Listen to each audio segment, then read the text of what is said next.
Hi viewers, అందరూ బాగున్నారా? నేను బాగున్నాను. మీరు కూడా బాగుండాలని కోరుకుంటున్నాను. ఈరోజైతే చందువాలు చూపించేద్దామని తీసేసానండి, వీడియో తీసేసాను.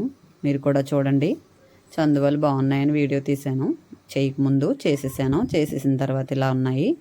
వీటిని పక్కన పెట్టేసి ఆనియన్ పేస్ట్కి వెళ్ళిపోదాము. ఆనియన్ పేస్ట్ నన్ను అందరూ గ్రీన్గా ఉందేంటి అని అడుగుతున్నారు. దానికోసం చూపిస్తున్నాను. ఏం లేదండి, పచ్చిమిర్చి, కొత్తిమీర, కరివేపాకు వేసేస్తాను. గ్రేవీ కోసం ఆనియన్ పేస్ట్ స్వీట్గా ఉండటం కోసం. ఎక్కువ వేసుకుంటే స్వీట్ వచ్చేస్తుంది కదా, అందుకు ఇలా వేసుకుంటే స్వీట్ రాదు, గ్రేవీ కూడా బాగుంటుంది. టేస్ట్కి ఇదే స్పెషల్. ఇక మసాలాలో కూడా ధనియాలు, జీలకర్ర, అల్లం, దాల్చిన చెక్క, వెల్లుల్లి, వీటితో లవంగాలు కూడా కొంచెం లవంగాలు, గసగసాలు కానీ, బాదం పిక్కలు కానీ, జీడి పిక్కలు కానీ ఏదో ఒకటి, జీడిపప్పు కానీ ఏదో ఒకటి వేసుకుంటాను. నేనైతే ఇప్పుడు బాదం పప్పు ఉంది, అందుకని బాదం పిక్కలు వేసేసాను. ఇది మిక్సీ పట్టేసానండి. మిక్సీ రెడీ అయిపోయింది. ఇక పాన్ దగ్గరికి వెళ్ళిపోదాము. స్టవ్ దగ్గరికి పెట్టేశాను పాన్ అయితే హీట్ ఎక్కిందండి. ఆయిల్ పోసేస్తున్నాను. ఇక కొత్తిమీర, కరివేపాకు ఏమవుతుందంటే పిల్లలు తీసి పడేస్తుంటారు కదా, అందుకని నేను ఇలా మిక్సీలో వేస్తున్నాను. కొంచెం హెల్త్కి మంచిది, తింటారని చెప్పి. ఇది కూడా కొంచెం మళ్ళీ తాలింపు కూడా పచ్చిమిర్చి ఉంటేనే కదండి, ఇవి తాలింపులో వేస్తేనే బాగుంటాయి కదండి, అందుకు ఇలా కూడా వేసేస్తాను. ఇక వేగిపోయిందండి. మసాలా పేస్ట్ కూడా వేసేసాను. మరి ఇది వేగుతుంది. ఇలా మీరు కూడా ట్రై చేయండి. కారం కూడా వేసేస్తున్నాను.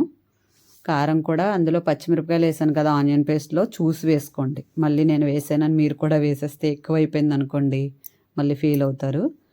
నేనైతే కారం ఎక్కువ తింటారు కాబట్టి వేసేసాను. మీరు చూసి వేసుకోండి. వేగిపోయిందండి.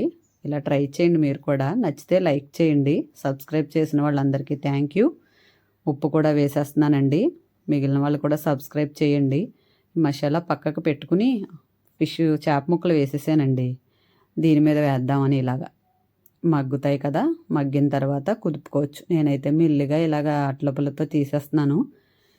కలపలేని విడిపోతాయని చెప్పి కలపలేరు.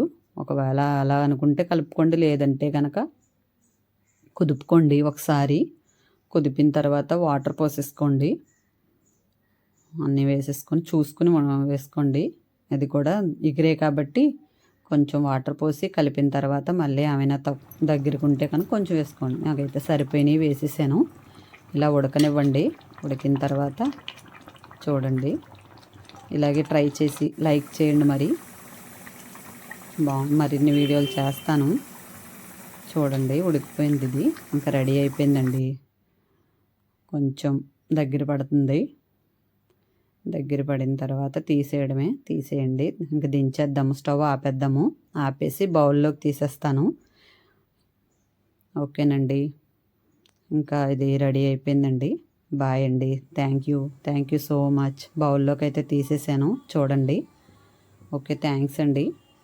మరిన్ని వీడియోలు చేస్తాను. ఇలాగే నన్ను లైక్ చేయండి. ఏమైనా తప్పులుంటే మెసేజ్ కూడా చేయండి. ఇంకా ఏమైనా ఉంటే చెప్పండి మీరు కూడా. Okay, bye.